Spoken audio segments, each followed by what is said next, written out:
I've read stories by M.R. James, and I've read stories by H.P. Lovecraft. And now I'm going to read a story by Aleister Crowley. I've never read a story by Aleister Crowley before, so this is going to be as new to me as it is to you. So we'll see what he was like as a writer, perhaps. So, this is Yanto, by the way, who's a glorious cat.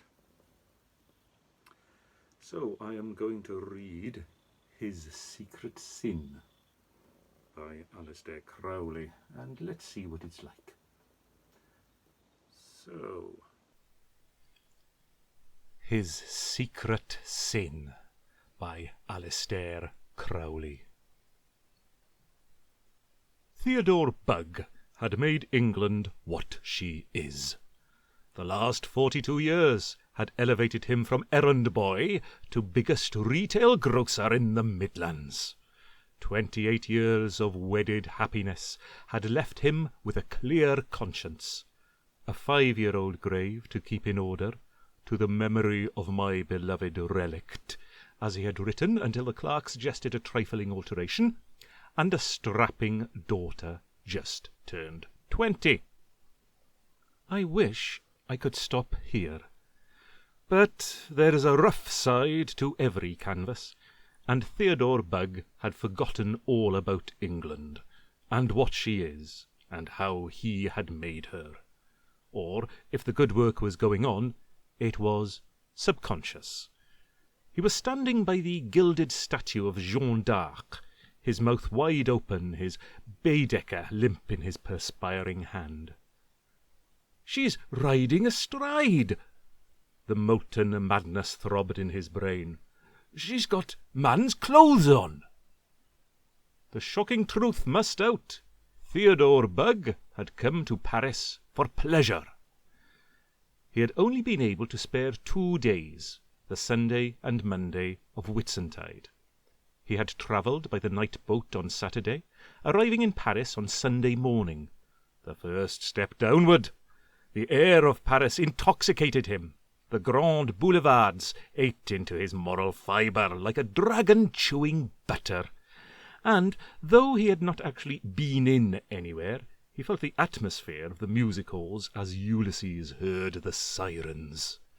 He was fortunately tied to the mast of his ignorance of French and his fear of asking anybody such a very peculiar question, or he would certainly have discovered and visited the Moulin Rouge. As it was, Joan of Arc was very much more than was good for him. He stared, fascinated as by a basilisk, his eyes starting further and further from his head as his moral sense dragged his body backwards along the Rue de Rivoli. By this means he cannoned into a worthy Frenchman who refused to take him seriously, and so was shocked into himself. He pulled out his watch. Only an hour and a half to catch his train. Just as he was beginning to enjoy himself, too. What a shame. He couldn't even send a telegram without letting somebody know where he was. And at home they supposed him to be visiting a business acquaintance in Shropshire. "I'll have a momentum," thought he, "if I die for it. I don't care. I may as well be hung for a sheep as a lamb. I'll go the whole hog. I know there's shops about here." So, turning, in his excitement and determination, he saw, when you invoke the devil he is usually halfway to you, a shop window full of photographs of the pictures and sculptures of the Louvre. He looked up and down the street. The sight of a top hat might have saved him even at the 11th hour. But no, nothing that looked in the least like an Englishman, even to his overheated fear of discovery. He peered and dodged about for a little, like a man stalking dangerous game, and then, with sudden stealth, his back to the door, pushed down the lever and slid into the shop. "Avez-vous photographié?" he said hurriedly, with averted face. "Certainly, sir," replied the shopkeeper in perfect English. "What does monsieur require? Photographs of Paris, of Fontainebleau, of the Louvre, of Versailles." But English would not serve the turn of Theodore Bugg. He nearly bolted from the shop. An English voice! It was almost discovery. "Quelque chose," he muttered doggedly enough, though his head hung lower than ever. "Quelque chose très chaud. Vous savez, très très chaud. Pas propre." The shopman, not yet old enough to master his disgust at the familiar incident, brought forward several books of photographs. "Perhaps monsieur will find there what he requires," he said coldly. Furtively and hurriedly his glance divided between the forbidden book and the shop door, his only safeguard from intrusion the thought that nobody who entered would be in a position to throw stones at a fellow culprit. Theodore Bugg turned over the pages. The book began mildly enough, with a winged victory, and only entered the rapids with La Gioconda. Thence, Niagara-like, one plunged to the Apis, the Venus de Milo. The blood flamed to his face. His breath came hot and quick. With fumbling fingers that trembled with excitement, he withdrew the photograph from its leaf and half showed it to the proprietor with a whispered "Combien?" "30 sous," said the shopman in his most rapid French. And in English, "We take English money here, sir. 10 shillings, if you please. May I wrap it up for you?" But Bugg had thrust it into his inner pocket, and, pressing a sovereign into the man's hand, dashed without looking behind him from the shop, eager to put time and space between himself and his compromising position. He hurried to his hotel, not without many a suspicious glance over his shoulder, and packed his bag. He had 10 minutes to spare. He locked the door carefully, sat down with his back to the light, and, pulling the photograph from his pocket, indulged in a long, voluptuous gloat. Then the boots knocked with the news of his cab, and Bugg, nobler than Lord Howard of Effingham, thrust his treasure into his pocket, unlocked the door, and cried, "Venez!" Chapter 2. Theodore Bugg, a year later, was paying the price of his fall. He had allowed Gertrude to attend art classes, although he knew it to be wrong. But he had grown to fear his daughter, and, on such a point especially, he was incapable of fighting her. For there were times when he tried to persuade himself that there was nothing wrong in it. A brother churchwarden had looked a little askance when the news of Gertrude's advanced ideas had come, but Theodore had stoutly and even a little sternly rebuked him with the original remark, "To the pure, all things are pure." It was knowing when to be bold that had made Theodore the fine businessman he was. And very bold it was, for conscience makes cowards of us all, the secret shame of his orgies. Every weeknight, once even on a Sunday, after everyone had gone to bed, he opened the little safe in the wall at the head of his bed, and drew forth the obscene picture from its envelope marked, "In the case of my death or disability, this packet is to be destroyed unopened. T. Bugg." Then he would sit and hold it in his hot hands, and gloat upon the evil thing, lifting it now and again to his mouth to cover it with greedy, slobbering kisses. And afterwards, when it was safely locked up again, he would undress with a certain unction.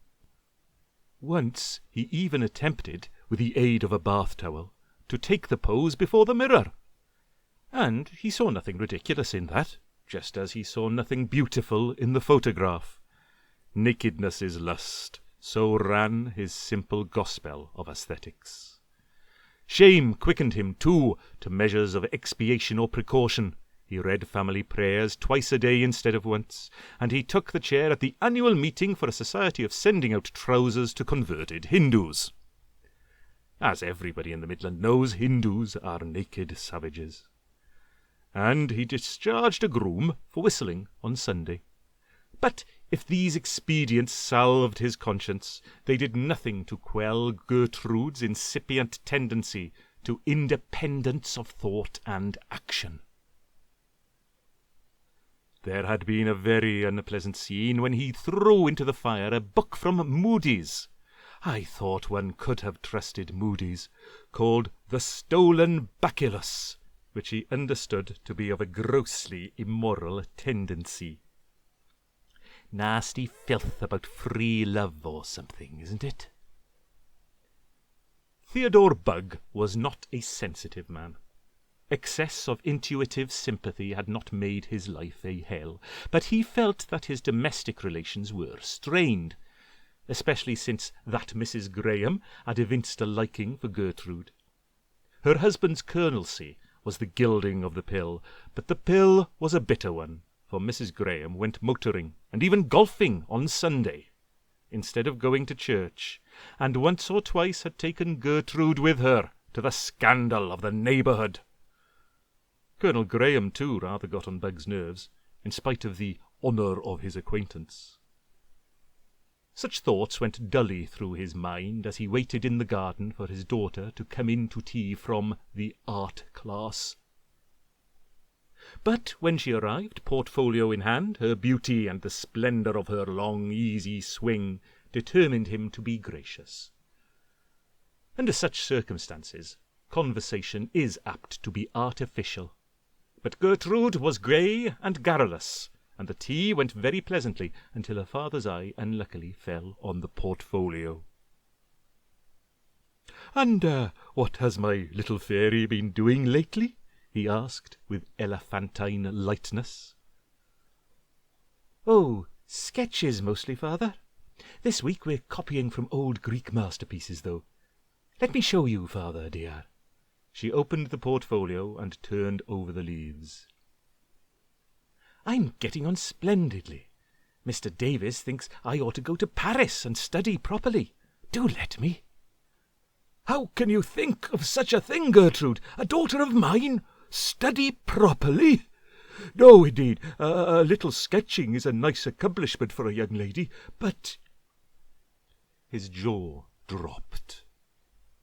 A thin, graceful pencil sketch it was that he clutched in frenzied fingers, but he could not mistake the subject.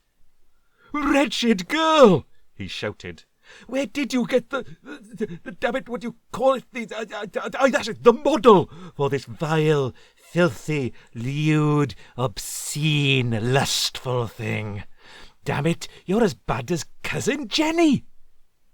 Cousin Jenny was a blot on the sketching of the Buggs.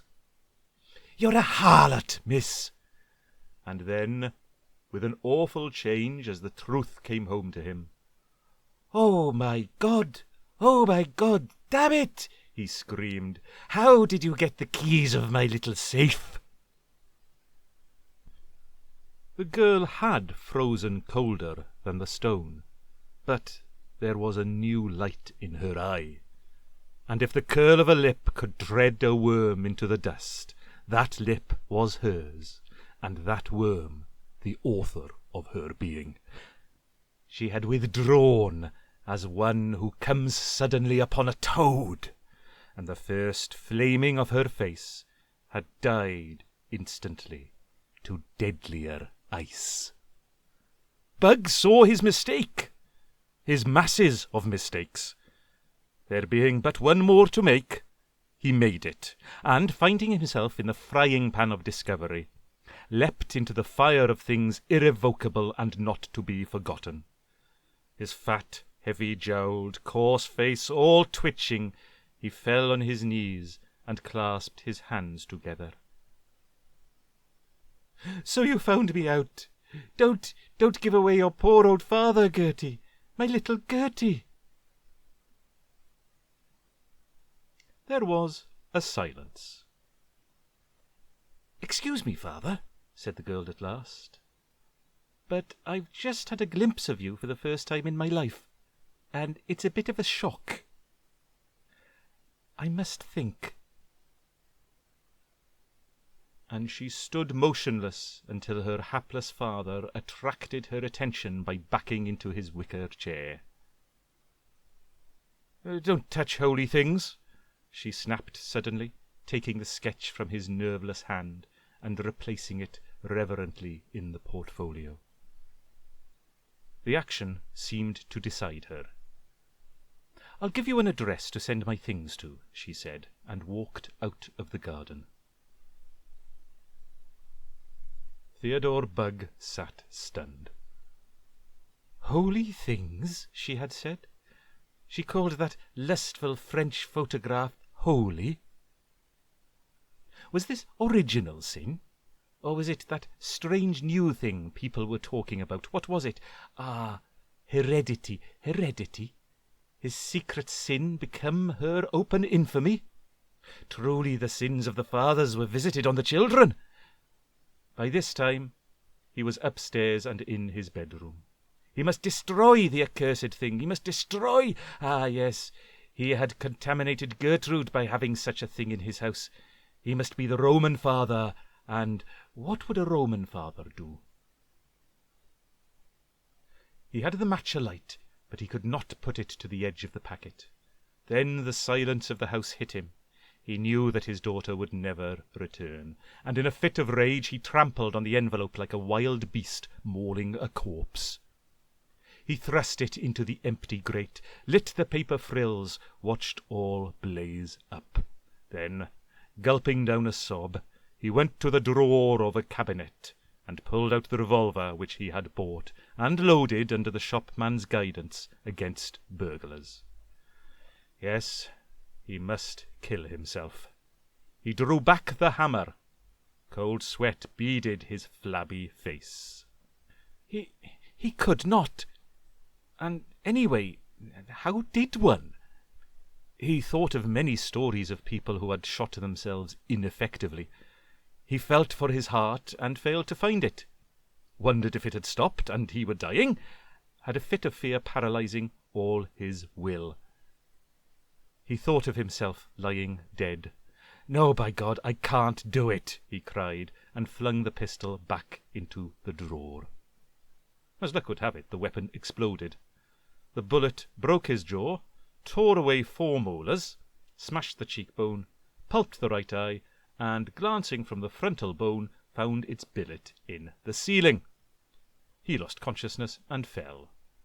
His head struck the grate where yet smouldered the ashes of the photograph.